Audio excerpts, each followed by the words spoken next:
c'est la concurrence. Qui est meilleur? Vous pouvez répéter la question? Qui est meilleur? Qui c'est le plus fort, évidemment? La Palme d'Or. Peut-être même le champion du monde. C'est moi le meilleur! Ah!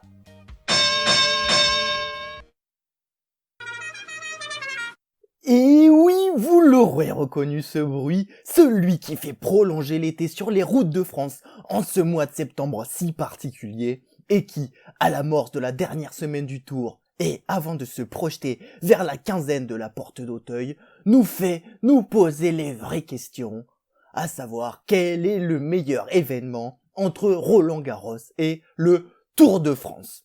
Alors je vous le dis de suite, oui, la question est terminée. On aurait pu se dire quel est le meilleur événement pour faire la sieste, ou quel événement a l'audience la plus âgée. Mais non, aujourd'hui, on rend bel et bien hommage aux deux événements les plus populaires du territoire français.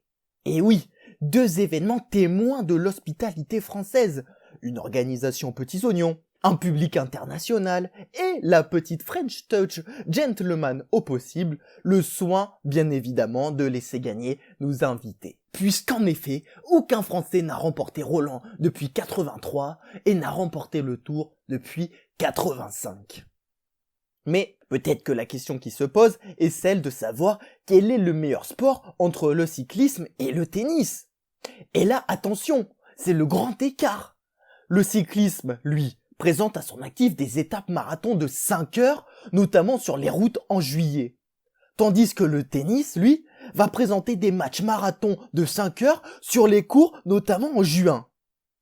Bon, il est vrai qu'on peut trouver certaines similitudes, notamment leur popularité. L'un sur les routes, l'autre devant les télés. Car oui, ce serait un peu déplacé de parler de caste populaire dans les travées de Roland. Un peu de respect si je puis me permettre. Ceci dit, même si tu mets tout ton compte épargne pour aller voir un match de tennis à Roland, tu seras malgré tout plus rentable que sur les routes du Tour, où même la gratuité paraît chère au vu de nombre de secondes de spectacle. Tout juste, tu vois un peloton, tu cherches 2-3 secondes le maillot jaune, bien évidemment tu le rates, et puis hop, terminé, on plie les gaules, on rentre à la maison.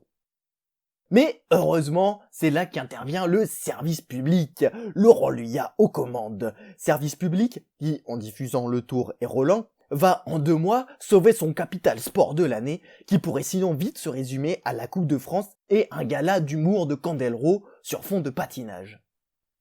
Donc, habituellement, on retrouve d'abord la quinzaine de Roland, qui nous fait redécouvrir le tennis chaque année. Oui, je dis bien redécouvrir, car ce serait mentir de dire qu'on ne regarde pas le tennis que 15 jours par an, en faisant semblant d'apprécier par-ci par-là un revers à une main, alors qu'on se demande juste encore pourquoi ça fait 15-30-40 et pas 15-30-45. D'ailleurs, si on redécouvre le tennis, en revanche, on ne redécouvre pas les joueurs. Incroyable, ce sont toujours les mêmes. C'est un jour sans fin avec Andy dans le rôle de Bill Murray. Ensuite, arrive enfin juillet, et le choix cornélien de savoir si on va profiter des seuls jours de beau temps de l'année, ou si on se fait plutôt un bon Orléans-Guéret qui va durer 5 heures devant la télé. Alors, on peut se dire qu'on va juste regarder un petit quart d'heure d'étape, mais là les commentateurs annoncent l'arrivée d'une petite cote qui peut faire des dégâts pour le classement général. Alors, on regarde, mais pour rien. On annonce ensuite dans l'étape que finalement les favoris se réservaient pour le col de 2e catégorie qui arrive. Alors on reste, mais toujours pour rien. Alors enfin, il reste juste la dernière montée, où là la course va exploser, on nous le dit, on l'attend, on attend encore, et là enfin, après 4h38, 198 km de parcouru, à 2 bornes du sommet, nous avons le droit à l'abandon de Thibaut Pinot. Ah, le coup est dur pour le franc-comtois qui doit se retirer de la route du Tour. Mais bref, à force de critiques, on a fini par les aimer, nos deux étendards du sport français. Alors le Tour au Roland? Roland ou le Tour? À vous de décider s'il est plus intéressant de faire le Tour de France en roulant ou de faire un Tour en France à Roland. Voilà pour ce nouveau faux débat. Je vous remercie évidemment de m'avoir écouté et n'hésitez pas à me dire en commentaire ce que vous préférez entre le Tour de France et Roland-Garros pour qu'on ait enfin une vraie réponse. N'hésitez pas non plus à me proposer des faux débats en commentaire, n'importe quel sujet en lien avec le sport que je pourrais traiter pour que Faux Débat revienne très vite. D'ici là, je vous dis à très bientôt. Allez, salut!